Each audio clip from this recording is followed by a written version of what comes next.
Всем привет, это Пара Спиц, и с вами Тоня Февралева. Сегодня покажу вам, как вязать вот такой вот горизонтальный тунисский узор. Узор очень эффектно выглядит, вяжется очень просто. Вот его изнаночная сторона, тоже очень красивая. Узор эластичный, хорошо тянется во все стороны. Такой вот интересный, красивый узор.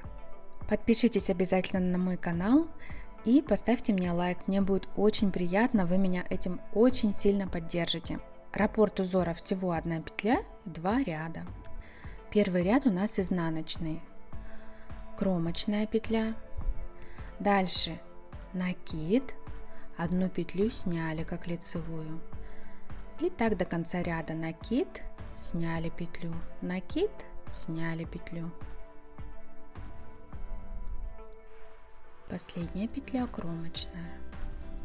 Второй ряд, кромочная петля. Теперь провязываем по 2 петли вместе за переднюю стенку лицевой. Так до конца ряда.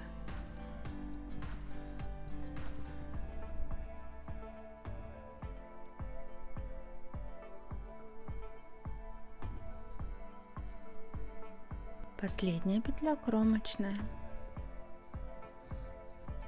Повторяйте эти 2 ряда на нужную вам высоту и получите вот такой вот красивый горизонтальный тунисский узор. Спасибо, что были со мной до конца. Надеюсь, вам понравился этот узор. Дальше будет еще много всего интересного. Я вам желаю всего хорошего. С вами была Тоня Февралева. Всем пока!